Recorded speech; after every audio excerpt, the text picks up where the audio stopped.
Hello, students. Hope you are all fine. Today we are reading chapter 10 Running Away. This story is about an aliens. Have you ever heard about aliens? Now, let's read the chapter. When two creatures from Mars arrive on Earth, most people believe that they are harmless and have only come to visit our planet. जब दो creatures Mars से अर्थ पर आए तो mostly people ने ये believe किया कि वो लोग हमें हम नहीं करेंगे, वो सिर्फ हमारे प्लेनेट पे विजिट करने के लिए आए हैं. But when a people few people try to communicate with them, the Martians flash a green light and silently kill them all. But जब अर्थ के फ्यू पीपल्स ने ये ट्राई किया, उनसे बातचीत करने की कोशिश की, मार्टियंस वर्ड ड्राइव टू मार्स. जो क्रिएचर्स मार्स से आए थे उनको मार्टियंस बोला गया है. वो मार्टियंस एक ग्रीन लाइट दिखाते थे और उन लोगों को बहुत ही साइलेंटली किल कर देते थे, मीन्स मार देते थे. The narrator who was also present there. जो हमारे नरेटर हैं जिन्होंने ये चैप्टर लिखा है वो भी वहीं पर प्रेजेंट थे. Is only safe because he is at a distance and escapes unnoticed. वो सिर्फ ऐसे बचे क्योंकि उनको उन्होंने देखा नहीं और वो थोड़ी सी ही दूरी पर थे और वो बच गए उनकी नज़रों से. Terrified he hurries to take his family to safety in another village. वो डर गए और जल्दी ही उन्होंने अपनी फैमिली को दूसरे विलेज में जहाँ पर सेफ्टी थी वहाँ पर शिफ्ट कर दिया. He himself, however, decides to return as he is confident that the Martians will be easily defeated by the army. वह खुद में भी बहुत उन्होंने कुछ डिसाइड कर लिया था कि वो वापस जाएंगे, लेकिन वो कॉन्फिडेंट थे कि मार्टियंस को डेफिनेटली जो हमारी आर्मी है वो उनको मार देगी, उनको इजीली हरा देगी और ख़त्म कर देगी. It was nearly 11 when I set out to drive my car to Maybury. ये स्टोरी पूरी की पूरी नैरेटर ने बताई है और अपने बारे में बताई है. वो बताते हैं कि 11 o'clock का टाइम था, 11 बजे के आसपास की बात है जब मैंने अपनी कार मेबरी की तरफ को मैं लेकर गया. The night was very dark and hot. जो रात थी वो बहुत ही अंधेरा था और बहुत ही गर्मी थी. But I wanted to know how the battle between us and the Martians would end. लेकिन मैं ये जानना चाहता था कि जो लड़ाई है हमारे बीच और मार्टियंस के बीच वो कैसे ख़त्म होगी. सो आई ड्रोव स्टिडली. तो मैं एक झुंड में छुप करके बिल्कुल एकदम स्टिडली मीन्स होता है स्थिरतापूर्वक वहाँ पर बैठ गया. As the blood red glow on the horizon grew more prominent and mixed with the black clouds in the sky. मैंने देखा जो हॉरिजन था मीन्स जो लाइन स्काई से ग्राउंड तक मिलती है वो लाइन आसानी से दिख रही थी और जो ब्लैक क्लाउड्स थे स्काई में वहाँ से रेड लाइट आ रही थी और वो स्काई में ब्लैक क्लाउड्स नज़र आ रहे थे. देखा what is this. I thought what is going on. ये क्या है. मैंने सोचा ये क्या हो रहा है. Just then a bright green light lit up the road around me and showed the woods ahead. तभी एक ग्रीन लाइट आई रोड पर और मैंने देखा कि मुझे कुछ दिखा लकड़ियों के ऊपर लक्कड़ सा. A line of green fire pass through the clouds in the sky and into the field to my left. एक लाइट है ग्रीन कलर की जो ऊपर आसमान से आ रही है क्लाउड से पास होकर के और वो बिल्कुल मेरे पास में जो फील्ड है जो मेरे पास में खेत ज़मीन थी उस पर आकर गिरी. It was the third Martian. वो एक थर्ड मार्टियन था. Before I had time to think anymore, rain, thunder and lightning burst upon us. इससे पहले मैं कुछ सोचता और तभी वहाँ पर बारिश होने लगी, बिजली कड़कड़ाने लगी हमारे ऊपर. My terrified horse raced down the hill. मेरे घोड़े भी डर गए और बहुत जल्दी करके वो मैंने पहाड़ी पर नीचे की तरफ चलाए. As I noticed that something was moving down quickly in the opposite direction. और मैंने ये नोटिस किया कि बहुत जल्दी ही सारी चीज़ें उल्टी डायरेक्शन में जा रही हैं बहुत तेज़ी से. At first I thought it was the wet roof of a house. पहले तो मुझे लगा ये किसी मकान की गीली छत है. Then by a lightning flash. पर जैसे ही एकदम चमक आई उसके ऊपर, एक लाइटनिंग फ्लैश हुआ उस मकान के ऊपर, I saw the thing clear and bright. तो मुझे वो सारी चीज़ें बहुत ही क्लियर और ब्राइट दिखने लगी। How do I describe it? मैं इसको कैसे डिस्क्राइब करूँ? It was an enormous tripod. वो एक 3 लाख का स्ट्रक्चर था, बड़ा भयानक सा, डरावना सा, हायर देन अ हाउस, किसी घर से भी बड़ा, steeping over the young trees, ऐसे जितना बड़ा लंबा ट्री होता है ऐसे, and smashing them, sorry stepping over the young trees and smashing them.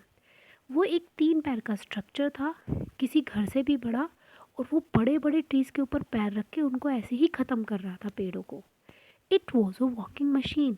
ये तो एक वॉकिंग मशीन है, मतलब लग तो वो ऐसा स्ट्रक्चर ऐसा है जैसे उसका मशीन हो, और चलती फिरती मशीन है ये तो। I watched in shock as another enormous tripod appeared from the woods. मैं उसे मुझे देखकर उसे बहुत ही डर भी लगा, मैं शॉकिंग हो गया, और इतने में ही एक और ट्राइपॉड मुझे लकड़ियों के पास दिखा, bending the trees to clear its veg.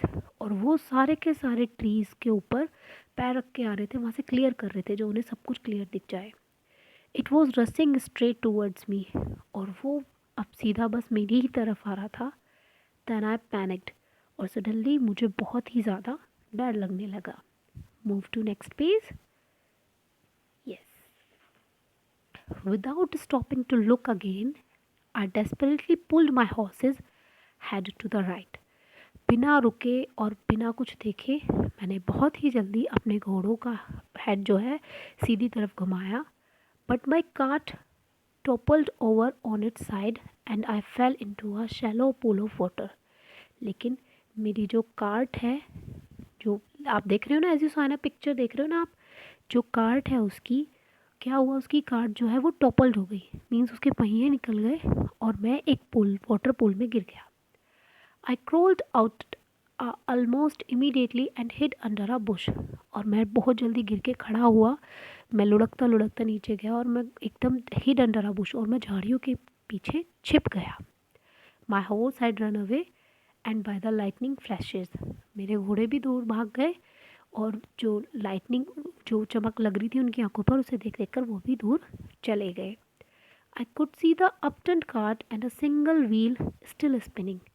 मैं देख सकता था कि मेरी जो कार्ट है, जो उनकी कार्ट वो ले रहे थे, वो उल्टी गिरी हुई थी, और सिर्फ उसमें एक सिंगल व्हील था जो अभी भी घूम रहा था। The enormous machine was walking slowly and going up hill. वो डरावनी सी मशीन आ रही थी और धीरे धीरे वो पहाड़ी के ऊपर चली गई। It had not noticed me. उस मशीन ने मुझे नहीं देखा। As it passed, it howled louder than the thunder, allo, allo, and joined its companion half a kilometer away. और जब वो मेरे पास से गुजरा तो एक साउंड आ रही थी, अलो अलो, बहुत तेज़ साउंड थी, जैसे बिजली कड़कड़ाने की आती है, ऐसी थंडरिंग सी साउंड थी। और वो जो उनके कंपेनियन थे, मीन्स जो बाकी के मार्टियंस थे, वो उनसे हाफ किलोमीटर दूर थे। I then realise the great danger I was in. तब मुझे महसूस हुआ कि मैं बहुत बड़े खतरे में हूँ। And ran towards the wood, और मैं जंगल की तरफ दौड़ा। I stumbled through the trees and darkness as I walked up the hillside. मैं कई बार पेड़ों से टकराया, अंधेरा हो रहा था जब मैं पहाड़ी की तरफ जा रहा था। Near the top, I fell over something soft. जब मैं बिल्कुल पहाड़ी के ऊपर पहुंचा तो मुझे कुछ सॉफ्ट दिखा। A flash of lightning showed me that it was what remained of our neighborhood shop. मुझे वहाँ पर कुछ लाइटें नज़र आई, जो हमारे कुछ पड़ोसी बचे हुए थे उनकी शॉप की। It was completely burned. वो सारी शॉप्स वहाँ पर जल चुकी थी। Nervously I moved on up the hill and entered my house trembling violently. और मैं बहुत ही घबराया हुआ था, और मैं पहाड़ी पर गया और अपने घर में एंट्री की मैंने, बहुत ही डर के। I had heard voices from the Maybury bridge, but I was too frightened and tired to shout or to join them. मुझे वहाँ पर मेबरी के पुल से, जो रास्ता मेबरी को जाता था, उस पुल से एक वॉइस आ रही थी, लेकिन मैं डरा हुआ था और थका हुआ था, टू शाउट, चिल्लाते हुए उन्हें ज्वाइन करने में। So I went up stairs to my study. मैं ऊपर चढ़ा अपने स्टडी रूम में, and looked out through my window, और अपनी विंडो से बाहर देखा। द थंडरस्टॉर्म हैड पास्ड, बहुत तेज़ तूफ़ानी हवाएं चल रही थी. The towers of the oriental college and the trees around it had gone very far away. जो टावर ओरिएंटल कॉलेज का था और जो ट्रीज़ वहाँ पर थे वो सब हवा में दूर उड़कर चले गए हैं. Very far away lit by red fire, और बहुत दूर वहाँ से एक रेड फायर दिख रहा है. द कॉमन वॉज विजिबल, एक ओपन ग्राउंड था जहाँ पर लोग खेलते थे ओकेजनली, जहाँ पर मेला भी लगता था. वहाँ पर वो बिल्कुल साफ साफ रेड फायर दिख रही थी. The whole country side was ablaze, सारा का सारा जहाँ से मैं देख रहा था वहाँ से सब कुछ जला हुआ दिख रहा था. सब कुछ जला दिया था उन्होंने. Even when I peered into the red smoke, और जब मैं उस रेड स्मोक में झांकने की कोशिश कर रहा था, बहुत ही मुश्किल से मैं देख रहा था उस धुएं में. I could not see any people at all, तो भी मुझे कोई भी आदमी नज़र नहीं आ रहा था. This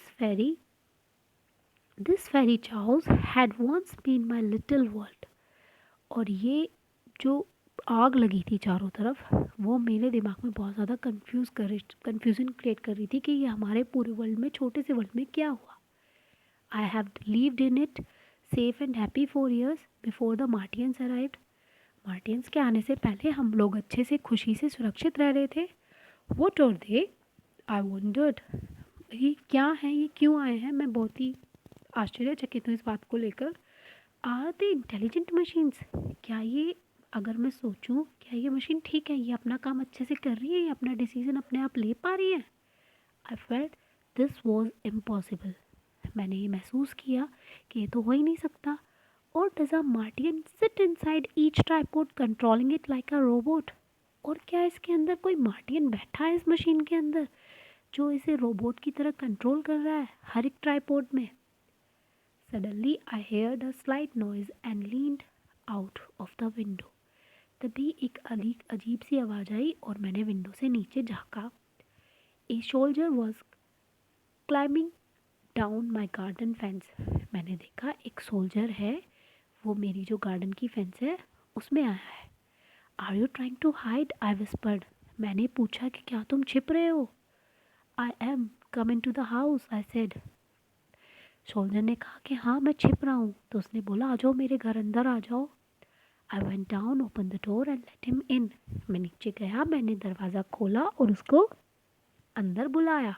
what happened, I asked. मैंने पूछा क्या हुआ. We didn't have a chance, he said trembling. Not a chance. उसने कहा कि हमारे पास कोई मौका ही नहीं है, हम नहीं बचेंगे, हम नहीं बचेंगे. The soldier was a part of the army sent to talk to the Martians. वो सोल्जर एक आर्मी का ही पार्ट था, उसे मार्टियन से बात करने के लिए भेजा था. But the Martians had flashed the green light and killed everyone.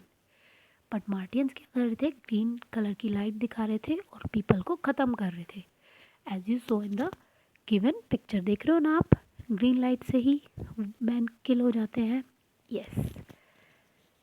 Then they walked away, और वो वहाँ से चले गए. The soldier had lean still till the tripods left, और सोल्जर्स वो वहाँ पर तब तक थे जब तक वो ट्राइपॉड वहाँ रहे.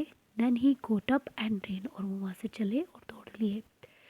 Bye the time the soldiers finish telling his story it was morning. और जब सोल्जर की स्टोरी ख़त्म हुई तो तब तक सुबह हो चुकी थी. From my window we could see the 3 tripods shining in the morning light as they stood on the common examining the damage they had done. फिर मैंने अपनी विंडो से देखा कि वो जो 3 ट्राइपॉड जो दिख रहे थे मॉर्निंग लाइट में, वो वहीं पर ऐसे कैसे ही खड़े हैं और वो ये चेक कर रहे हैं कि हमने क्या क्या नुकसान किया. The narrator and the soldier realise that it was very unsafe to stay in the house. जो राइटर हैं हमारे और जो सोल्जर था, उन्हें ये महसूस हो गया, उन्हें ये लगने लगा कि इस घर में रहना अब सेफ नहीं है. So they packed as much food and water as they could find in the house and set up for London. और उन्होंने वो खाना और पानी जितना भी उन्हें मिला उस घर से उन्होंने पैक किया और वो लंदन के लिए चले गए. It is an extract from the War of the Worlds by H.G. Wells. Hope you all like this chapter. So thank you all.